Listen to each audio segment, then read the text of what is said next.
సరే ఏంటి కాకానిపై కత్తికెట్టిన కూటమి మాట్లాడిస్తే కేసులేనా అంటూ వైసీపీ అసంతృప్తి. కూటమి దాకా ఎందుకు, ప్రధానంగా తెలుగుదేశం నెల్లూరు జిల్లాలోనే ఇది ఎక్కువగా ముసలం పుట్టింది కదా. వైసీపీలో ముసలం పుట్టిందే నెల్లూరు జిల్లాలో. అందులో మొదటి అసమ్మతి గళం కోటమిరెడ్డి శ్రీధర్ రెడ్డిది. అవును. ఆ తర్వాత అందరూ దాదాపు రామనారాయణ రెడ్డి వెళ్ళిపోయారు, వేముల ప్రభాకర్ రెడ్డి వెళ్ళిపోయాడు, వాళ్ళిద్దరూ ఇదయ్యారు, ఇంకా చాలామంది అయ్యారు. కానీ కాకాని గోవర్ధన్ ఇంకో రెండో వైపున మీరు చూస్తే వైసీపీ స్తబ్దతలో ఉంది. ఇప్పుడు అనిల్ కుమార్ యాదవ్ అప్పుడు అసెంబ్లీలో ఆయన మనిషి కూడా ఇదిగా ఉంటాడు, ఆయన మాట అదంతా ఇప్పుడు పెద్ద సంచలనం లాగా ఉండేది, అంటే సెన్సేషన్ లాగా. కానీ ఇప్పుడు ఎవరు మాట్లాడలేదు. ఈ మధ్య నేను నెల్లూరు వెళ్ళినప్పుడు చూస్తే కూడా అక్కడ కథనాలు చదివితే కూడా వైసీపీ ఒక విధమైన గజిబిజిలో తికమకలో ఉంది. ఎవరు బాధ్యతలు తీసుకోవడానికి కూడా సిద్ధపడట్లేదు ఈ భారాలను. ఎందుకని కాకాని గోవర్ధన్ రెడ్డి ఒకరు మాజీ మంత్రిగా ఆయన కొంచెం ఎక్కువగా మాట్లాడటం, ప్రతిదాన్ని సవాల్ చేయడం, ఇట్లాంటివి చేస్తున్నారు. కానీ ఆయన మీద ఆల్రెడీ ఒక కోర్టు కేసు ఏదో ఒకటి ఉంది. అది కాకుండా కొద్ది రోజుల కంటే ఇంకో కేసు వచ్చింది. ఇప్పుడు తాజాగా ఈ క్వార్ట్జ్ మైన్స్కి సంబంధించిన కేసు, ఇది ఎప్పటి నుంచో ఉంది వర్మ. తెలుగుదేశం ఉన్నప్పుడు, వైసీపీ ఉన్నప్పుడు కూడా ఆ గనులు అయితే వాళ్ళే చేసుకుంటూ వచ్చారు. ఆ క్రమంలో ఎంపీ మాగుంట శ్రీనివాసులు రెడ్డి సంతకం పెట్టినట్టుగా ఒక ఫోర్జరీ సంతకం కూడా పెట్టాడని ఈయన మీద కేసు. ఆయన ఈరోజు కూడా మీడియాతో మాట్లాడాడు. నేను గట్టిగా నిలబడుతున్నాను, నిలదీస్తున్నాను, సూపర్ 6 కోసం గట్టిగా అడుగుతున్నాను కాబట్టి నా మీద ఇది చేస్తున్నారని. కానీ ఇదైతే సీరియస్ కేసు కిందే లెక్క. వరుసగా వీటన్నిటిలో కాకాని గోవర్ధన్ రెడ్డిని నిన్నెవరో టార్గెట్ అని మనం హెడ్డింగ్ పెడితే కింద కామెంట్ పెట్టాడు. టార్గెట్ అంటే మీ ఉద్దేశం ఏంటి, ఇది నిజంగా కాదు, కావాలని చేస్తున్నారంటే, బాబు అంత సీన్ ఆ డైలాగ్ లేదు. లక్ష్యం వాళ్ళు వీళ్ళ మీద కేంద్రీకరిస్తున్నారు, ఫోకస్ పెట్టారు. ఫోకస్ అంటే ఏమర్థమో, టార్గెట్ అంటే కూడా అదే అర్థం. సో కాకానిని బహుశా కాకానితో నెల్లూరు జిల్లా అధ్యాయం మొదలు కావచ్చు. ఓకే. సో అది ఏం జరుగుతుంది అనేది ఒకటైతే ఆయన ఈరోజు కూడా మాట్లాడాడు. యాజ్ యూజువల్ నేను కేసులకు భయపడే ప్రసక్తే లేదు, ఇంకా అందరూ డైలాగ్ అదే కదండి, కామన్ డైలాగ్. నేను చాలా గట్టిగా ఉంటాను, గట్టిగా నిలబడతాను, ఎదుర్కొంటాను, ఇవన్నీ అవ్వవు, కేవలం కక్ష సాధింపు కోసం చేస్తున్నారు అని ఆయన అంటున్నారు.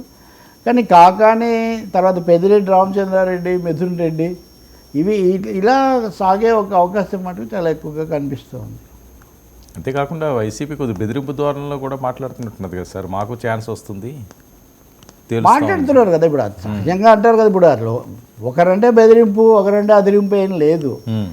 తన పాదయాత్ర సమయంలో లోకేష్ అయినా ఇంకోరైనా నిజంగా సమయం వచ్చింది కదా, అంతకుముందు అనేవాళ్ళు.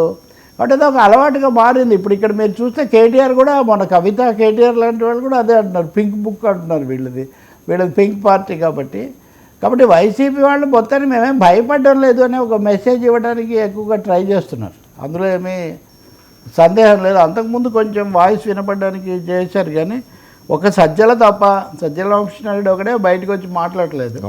ఆయన పేరు అనేక రూపాల్లో అనేక మంది వినిపిస్తున్నా, మిగతా వాళ్ళందరూ మేము నిలబడతాం అంటున్నారు. కానీ అక్కడి దాకా పోవట్లేదు. అదే నేను మీకు చెప్పింది. కేసులు ఒక చోటుకు వచ్చి ఆగిపోతున్నాయి. ఎవరు ఆపుతున్నారు, ఎందుకు ఆగుతున్నాయి, ఇది కీలక ప్రశ్న. ఆ మాటకు వస్తే జగన్ జైలు గడ్లకు గ్యారంటీ అని నిన్న కూడా ఎవరో చెప్తున్నారు. ఇక అసలు జగన్ మీద కేసు మొన్న కూడా ఉదాహరణకు ఆయనకు సంబంధించిన దాంట్లో బీపీ ఆచార్య మీద ఈడీ కేసు కొట్టి వచ్చింది హైకోర్టు, తెలంగాణ హైకోర్టు. 2-3 బయటపడ్డారు. ఇంతవరకు ఛార్జెసే ఫిక్స్ చేయలేదు.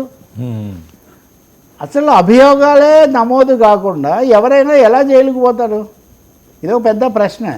అంటే వీళ్ళందరూ అయిపోయి జగన్ కూడా జైలు కానీ చాలామంది అంటున్నారు. కానీ నాకు అర్థమైనంతలో, నాకు తెలిసినంతలో కేంద్ర ప్రభుత్వం ఏమాత్రం ఆసక్తి చూపించట్లేదు జగన్ కేసుల మీద కానీ ఇంకో దాని మీద కానీ. రాష్ట్ర ప్రభుత్వం ఏసీబీ ద్వారా లేకపోతే వీళ్ళ ద్వారా చేయాల్సిందే తప్ప ఇంకా అంతకంటే వేరే అవకాశం కనిపించట్లేదు.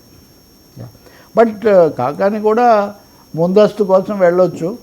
ఇంకోటి ఏమో ఈ సెకండ్ ఫేజ్లో హైకోర్టు కూడా కొంచెం క్రిటికల్ యాటిట్యూడ్ తీసుకుంటూ ఉంది అన్న మాట కూడా చెప్తున్నారు.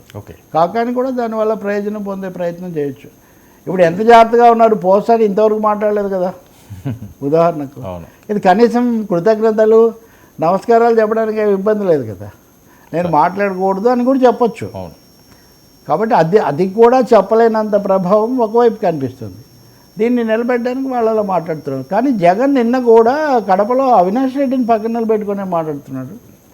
అవినాష్ రెడ్డి మీ విషయాలన్నీ చూస్తారు అని ఆయన చెప్తూ ఉన్నాడు. ఇంకోవైపునేమో దస్తగిరి భార్య వేసిన కేసు, సునీత వేసిన కేసు, ఇలాంటివన్నీ కూడా కోర్టుల ముందుకు వస్తున్నాయి. కోర్టు మొన్ననే అందరికి నోటీసులు ఇచ్చింది. ఆమె ఒక కేసు చేశారు డాక్టర్ సునీత, 6 నెలల్లో ఈ విచారణ ముగించాలి, మీరు నిర్ణయం ఆదేశాలు ఇవ్వండి అని. అసలు నోటీసులకే నెల తీసుకుంటుంది కోర్టు. కాబట్టి ఇవి ఎలా నడుస్తున్నాయి దీన్ని బట్టే తెలుస్తుంది మనకు.